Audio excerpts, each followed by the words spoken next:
안녕하십니까. 해남뉴스입니다.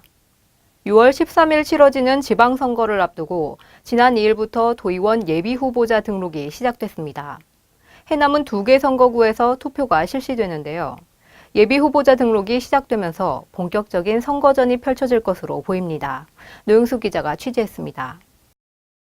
전남도의원 해남군 제1선거구는 현직인 민주평화당 맹현관 도의원의 해남군 수선거 출마가 확실시되면서 정치 신인간의 대결 양상을 띠고 있습니다. 지난 7일 현재 4명이 예비후보 등록을 마친 가운데 더불어민주당에서는 오영동 조은주유소 대표이사와 유행관 전 성화대학 교수가, 그리고 민주평화당에서는 정광춘 전 성화대학 겸임교수와 최재희 인문학 강사가 예비후보자 등록을 했습니다. 제1선거구에서는 지난 2014년 지방선거에서 비례대표로 선출된 더불어민주당 김성열 도의원의 출마도 예상되고 있어 각 당의 경선에 이은 본선거까지 치열한 선거전이 펼쳐질 것으로 예상됩니다. 해남군 제2선거구는 현재까지 예비후보자 등록이 없는 가운데 양자 대결 구도가 점쳐지고 있습니다.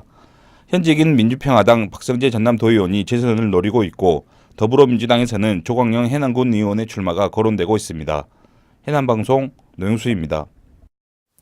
해남고등학교가 1학년 신입생을 대상으로 비전 캠프를 열어 눈길을 끌고 있습니다. 미래의 진로와 직업 선택의 방향을 살펴보기 위해 마련됐다고 합니다. 그 현장을 이창섭 기자가 다녀왔습니다. 학생들이 타임즈에 올해의 인물로 선정된 뒤 모교 후배들에게 자신을 소개하는 가상의 발표회를 열고 있습니다. 비전 캠프는 하루 동안 학생들에게 우리나라 직업을 소개하고 다양한 테스트로 본인에게 맞는 직업을 탐색하고 선택하게 한 뒤 진학과 진로 목표를 세워 이를 실천할 수 있는 행동 목표를 만드는 시간으로 꾸며졌습니다. 세밀한 부분까지를 탐색해가지고 이제 자기의 직업을, 미래 직업을 한번 찾아보는 거죠. 그래서 이제 그 직업을 갖기 위해서 그러면 고등학교 동안에 어떻게 보내야 될 것인지, 어떻게 그걸 이룰 건지 행동 목표까지 세우게 합니다.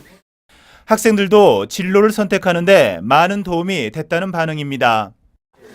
제가 이전에 생각하지 못했던 것에 대해서 더 많은 것들을 보게 되고 또 많은 것들을 체험하게 돼서 제가 앞으로 나아가는 생활에서 좀 더 많은 영향을 미칠 것 같습니다. 일회성 보여주기식 행사에 그쳤던 신입생 오리엔테이션이 학생들을 진로 선택일로 안내해주는 행사로 바뀌고 있습니다. 해남방송 이창서입니다. 대흥사 일지암에서 매달 첫 번째 토요일에 열리는 일지풍월 담소음악회가 큰 호응을 얻고 있습니다. 이번 음악회는 법정 스님에 대해 이야기를 나누는 시간이 구성됐는데 해남 군민은 물론 전국 각지에서 방문객들이 함께하고 있습니다. 또한 차를 마시고 책을 읽으며 성찰의 시간을 갖는 다경실 프로그램도 운영되고 있습니다. 산이면 보혜 매실농원에서 열리는 산이 매화축제가 지난해에 이어 올해도 취소됐습니다.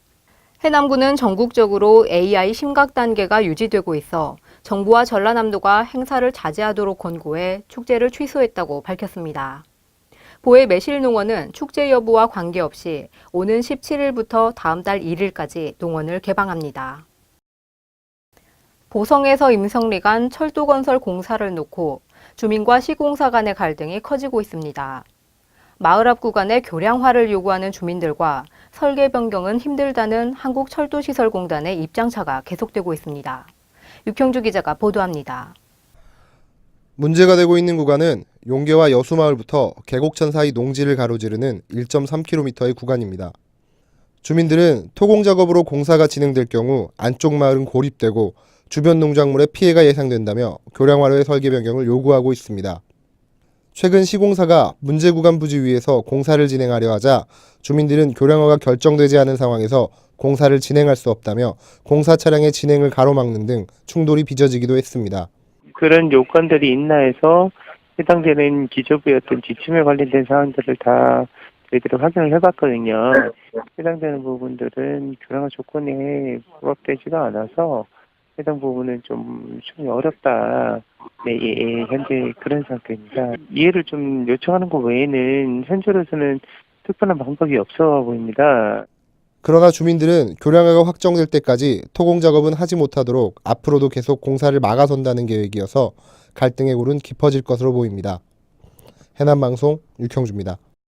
그동안 시설이 낡고 비좁아 개선이 요구됐던 해남 동초등학교 급식실과 다목적 강당이 새 모습으로 바뀝니다. 교육부는 해남동초 급식실과 다목적 강당 개축 사업과 관련해 교육부 특별교부금 32억 4,500만 원을 지원하기로 확정했습니다. 동초등학교는 현재의 다목적 강당을 철거하고 그 자리에 2층 건물을 지어 1층은 급식실로 2층은 다목적 강당으로 활용할 계획입니다. 해남공고 증개축 공사 과정에서 빚어진 건축 폐기물이 2년째 방치되면서 학생들의 피해가 계속되고 있습니다.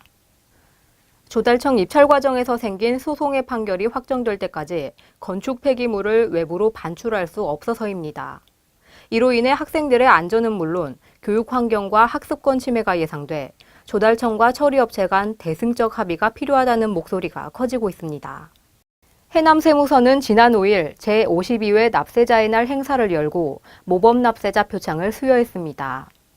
이날 행사에서는 신흥전력이 국세청장 표창을 받았고 해남 뷰티스 피부과 의원과 해남 기망과 의원이 각각 광주지방 국세청장 표창을, 그리고 티젠 농업회사법인이 해남 세무서장 표창을 수상했습니다. 제47회 회장배 전국 남녀종별 펜싱 선수권 대회가 14일까지 우슬체육관과 동백체육관에서 펼쳐집니다. 이번 대회는 전국의 281개 팀에서 1,300여 명이 참가하는데 해남에서는 해남군청 소속인 국가대표 박경두 선수를 비롯해 해남공고와 해남제일중, 해남서초등학교에서 23명이 출전합니다. 해남군이 어르신들을 위한 노인 일자리 사업과 사회활동 지원 사업 발대식을 열었습니다. 모두 1,200여 명이 참여하는 이번 사업에서 어르신들은 불법 주정차계도와 공공체육시설 관리는 물론 시설 이용자 돌봄 서비스 등 모두 30여 개 사업에 투입되며 올해는 시장형 일자리 사업으로 통발 제조도 진행됩니다. 어르신들은 하루 3시간씩 월 30시간을 근무하며 최대 27만 원까지 참여 수당을 받게 됩니다. 이상으로 뉴스를 마치겠습니다. 시청해주신 여러분 고맙습니다.